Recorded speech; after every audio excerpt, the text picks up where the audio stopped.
नमस्कार.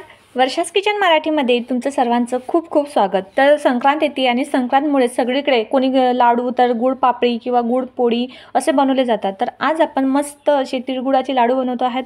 अजिबात पाकची झंझट न करता अगदी मऊसूत तोंडात विरघळणारे आज आपण लाडू बनवणार आहोत. ते पण अगदी साध्या सोप्या पद्धतीत. हे लहानांपासून वृद्धांपर्यंत सगळेच खातील एवढे आपले लाडू सॉफ्ट आणि मऊसूत झालेले आहेत. तर चला कसे बनवले ते बघूया. तर सुरुवातीला आपण जे सामान घेतलं ते बघूया. तिथे मी वाटीच्या प्रमाणाने सामान घेतलेलं आहे. तर इथे 1 वाटी तीळ घेतलेली. तुम्ही घरातील कुठलीही वाटीने प्रमाण घेतलं तरीही चालेल. तर इथे 1 वाटी तीळ घेतलेले. त्याच वाटीने 1 वाटी इथे मी शेंगदाणे घेतलेले. शेंगदाणे इथे आपल्याला स्वच्छ साफ करून घ्यायचे. म्हणजे एक जरी त्यात शेंगदाणा खराब राहिला तर आपले संपूर्ण लाडू खराब होतात, चवीला सुद्धा छान लागत नाही. त्यामुळे तीळ आणि शेंगदाणे हे आपल्याला स्वच्छ साफ करूनच घ्यायचे. आता इथे मी गूळ घेतलेला आहे. तर इथे 2 वाट्या म्हणजे 1 वाटी तीळ 1 वाटी शेंगदाणे याचप्रमाणे मी इथे 1.5 वाटी गूळ घेतलेला आहे. गूळ तुम्ही तुमच्या आवडीनुसार यामध्ये घेऊ शकतात. आणि थोडंसं इथे मी किसलेलं खोबरं घेतलेलं आहे. हे ऑप्शनल आहे, नाही घातलं तरीही चालेल, पण एकदा घालून बघा, लाडू खूप छान असे चवीला लागतात. आता जे तीळ आपण घेतलेले आहेत ते आपण भाजून घेऊया. तर इथे मी पॅन गरम करायला ठेवलेला, त्यामध्ये तीळ घातलेले. आता तीळ हे आपल्याला मस्त असे खमंग खरपूस भाजून घ्यायचे आहे. गॅस इथे आपल्याला कमी ते मध्यमच ठेवायचा आणि कमी ते मध्यम गॅसवर हे तीळ आपल्याला मस्त असे खमंग होईपर्यंत भाजून घ्यायचे आहे. तीळ छान भाजले तर लाडूलाही खूप छान अशी चव येते, म्हणून तीळ हे आपल्याला मस्त असे भाजून घ्यायचे आहे. तीळ भाजत असताना छान असे ते टम्म फुगतात आणि त्याचा आवाजही यायला लागतो, म्हणजे तीळ हे आपले व्यवस्थित भाजले गेलेले आहेत. ते इथे तीळ मस्त असे भाजले गेलेले आहेत. तर अशा हातावर कुस्करून जरी बघितले तर त्याचा चुरा होतो, म्हणजे व्यवस्थित इथे आपले तीळ भाजून झालेले आहेत. आता हे इथे मी एका प्लेटमध्ये काढून घेते आणि त्याच पॅनमध्ये मी जे 1 वाटी शेंगदाणे घेतलेले आहे ते सुद्धा आपल्याला मस्त असे खमंग खरपूस होईपर्यंत भाजून घ्यायचे आहे. गॅस इथे आपल्याला कमी ते मध्यमच ठेवायचा आणि कमी ते मध्यम गॅसवरतीच शेंगदाणे आपल्याला असे डाग येईपर्यंत भाजून घ्यायचे आहे. गॅस अजिबात मोठा करायचा नाही, मध्यम ते कमी गॅसवरतीच शेंगदाणे सुद्धा आपल्याला भाजून घ्यायचे आहे. तर इथे शेंगदाणे सुद्धा आपले भाजून झालेले आहे, ते सुद्धा मी एका प्लेटमध्ये काढून घेते.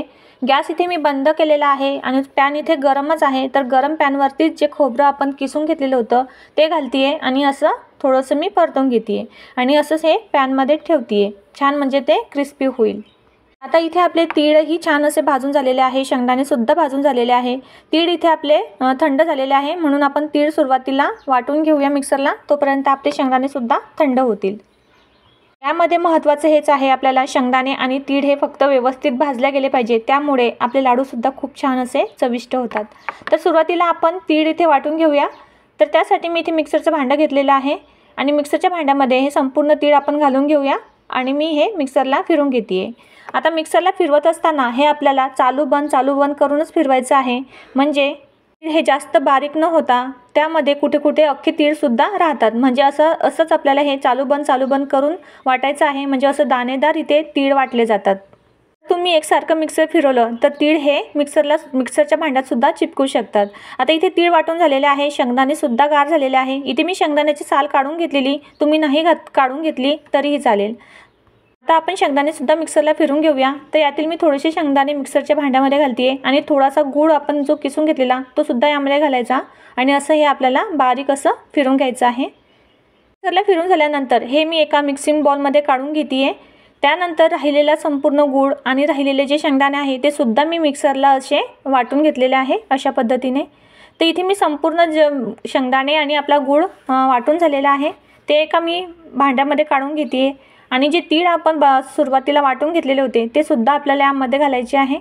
त्यानंतर जे खोबरं आपण परतून घेतलेलं होतं ते आपण यामध्ये घालूया आणि 1 चम्मच इथे मी साजूक तूप घालते. हे ऑप्शनल आहे, नाही घातलं तरीही चालेल, पण असं 1 चम्मच साजूक तूप घातल्याने लाडूला खूप छान अशी चव येते.